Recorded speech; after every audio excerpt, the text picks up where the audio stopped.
Hello, and welcome to this week's edition of Whether or Not. I'm your host, Caroline Castora, joined by my forecaster for the week, Dana Osgood. And Dana, what's the weather looking like for this weekend? So we have some sunshine to start off the weekend, but we've got some rain knocking on our doorstep. At least it's not snow this time of year. I also hear you have some pretty interesting nature in the news stories.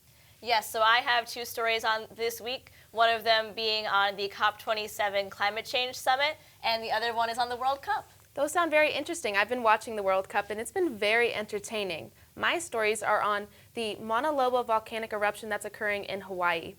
Those sound really interesting as well. And with that, let's get into nature in the news.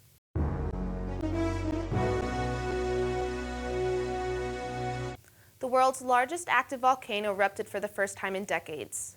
Mauna Loa erupted late Sunday night for the first time in 38 years. The volcano is located on the Big Island of Hawaii, and it follows eruptions of the smaller Kilauea volcano over recent years. The eruption began at 11:30 p.m. local time at the summit of Mauna Loa. Lava flow started in the summit area, but then moved to a rift zone on the northeastern side. Most of the volcano is actually underwater, but it spans over 2,000 square miles.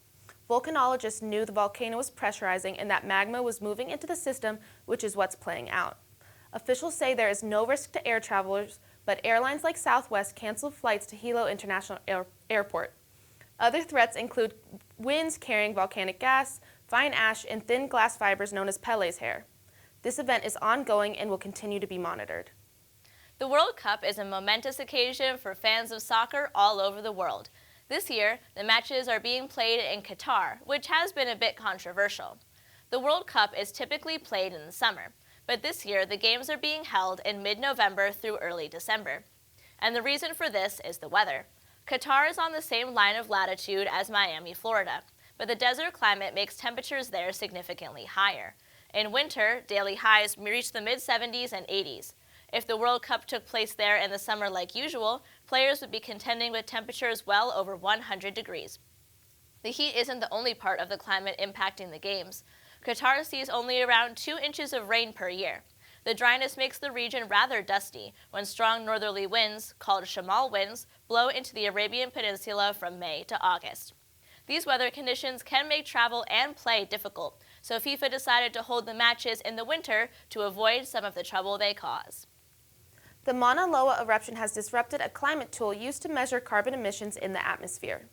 This piece of equipment is the longest-running climate instrument used to measure carbon dioxide levels.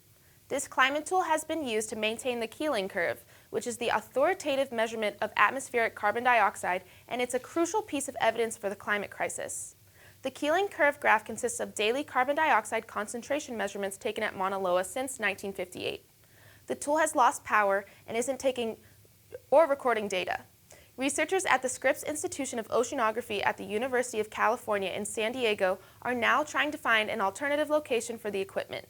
These same researchers say the outlook for carbon dioxide measurements from the station are troubling.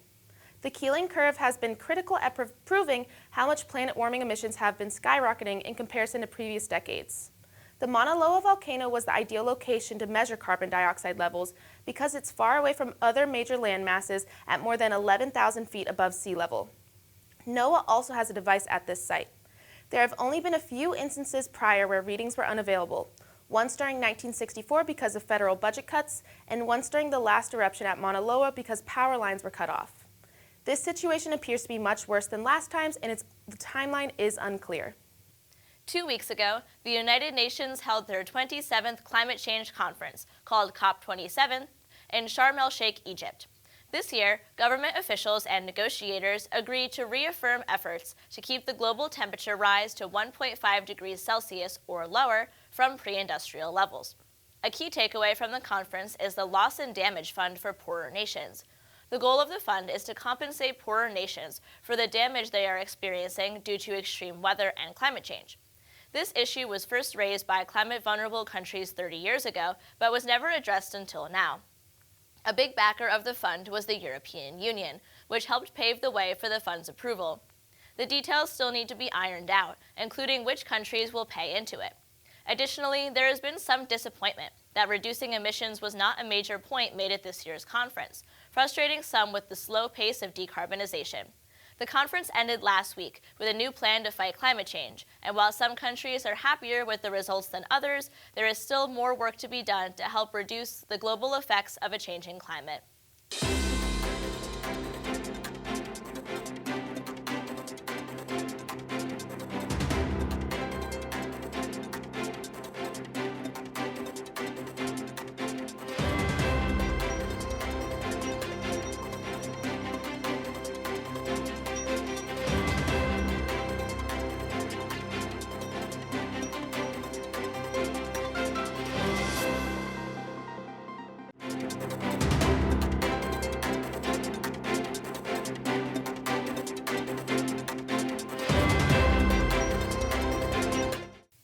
We're going to be on a bit of a weather roller coaster as we go through the weekend because a cold front will be approaching our area.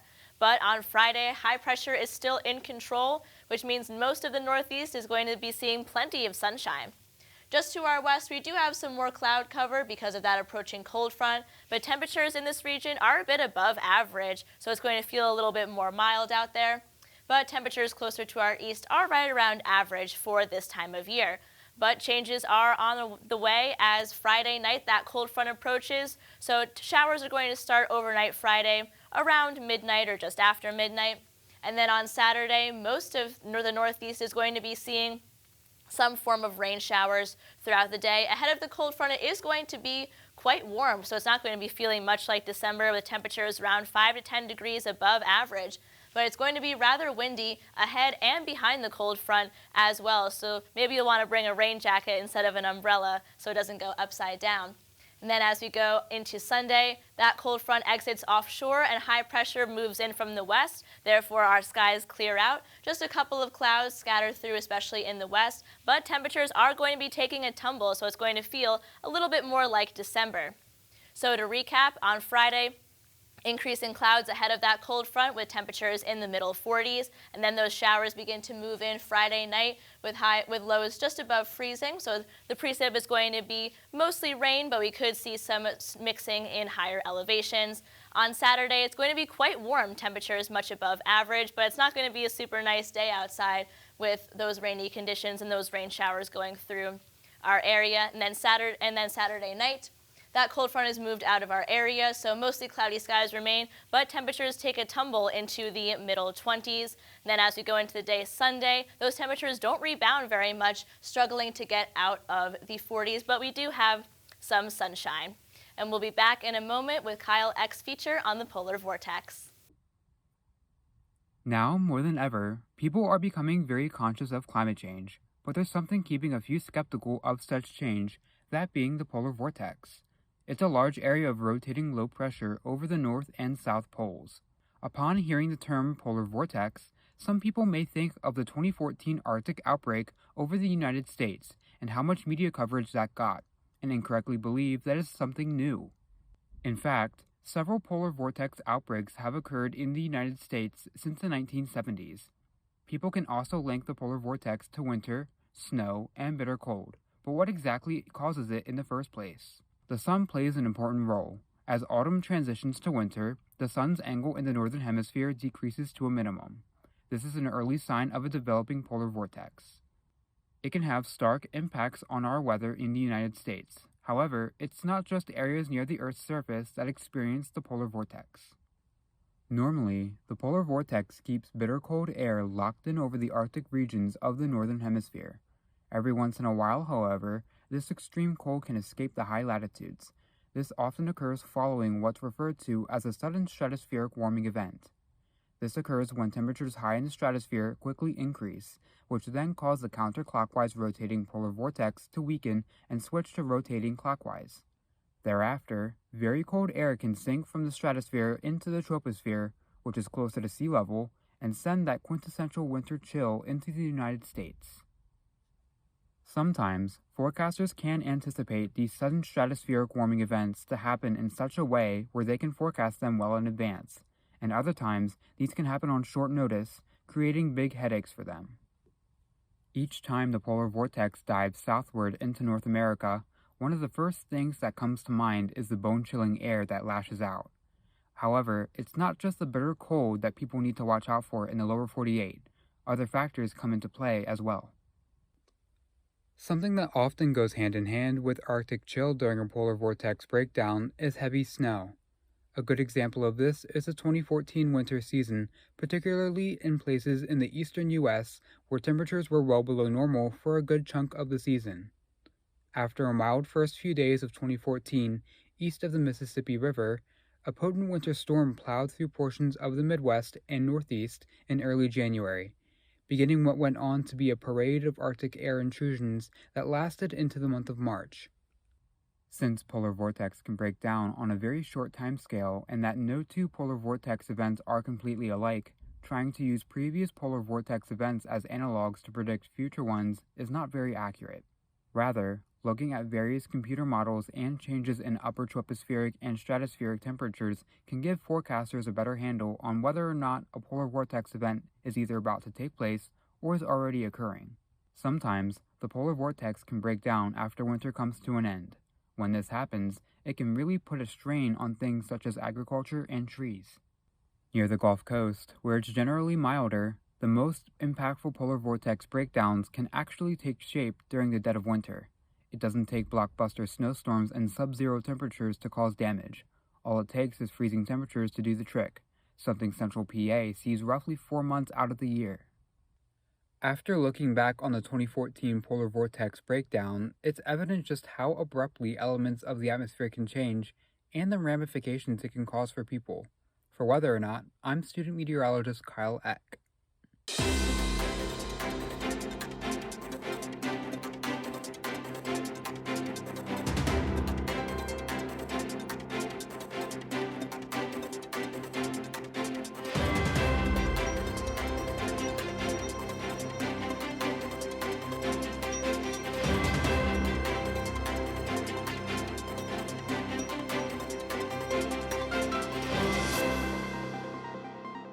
This extended forecast period brings us through the first full week of December, and it's certainly going to feel like it.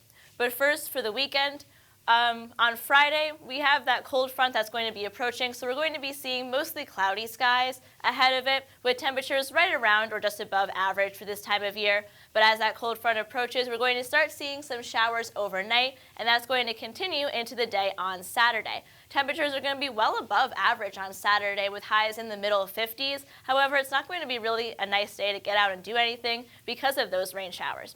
But on Sunday, that cold front has exited, replaced by high pressure, but temperatures took quite the tumble, with highs struggling to get out of the 30s. And as we go into our extended forecast, at the beginning of the week, we're going to be seeing temperatures right around or just above average on Tuesday. We do have that chance of showers on Monday, but as we go through the week, clouds will be decreasing and so will the temperatures. By the latter half of the week, we'll be seeing temperatures that are well below average for this time of year. So it'll help us get into the Christmas or wintertime spirit, but I would recommend bringing a jacket, Caroline. I'll for sure pack a coat, but congrats on your last forecast for Weather or Not. It was great. Thank you. I really enjoyed being able to forecast here, and I'm sad to see it go. For sure. And let's get into our Weather Whiz quiz. Your question for the week is, when was the last time Mauna Loa erupted? Was it A, 32 years ago, B, 34 years ago, C, 36 years ago, or D, 38 years ago? And the correct answer is D, 38 years ago. It's kind of crazy to me because when I was learning about volcanoes when I was younger, I thought they would be more prevalent in today's world. Yeah, it's interesting that it was almost 40 years before the volcano erupted again. And I always thought that seeing volcanoes in movies or on TV shows, that they would be so much more destructive. And of course they are in a lot of cases, but at least for this volcano, it hasn't really had a lot of negative impacts on the community, which is really nice to hear. Definitely. I always thought it would be like Pompeii, which is not right. No, a little bit too overhyped there. That's it for this week's show. Be sure to join us next week for our last show with Weather or Not. From the whole team here, thank you so much for watching.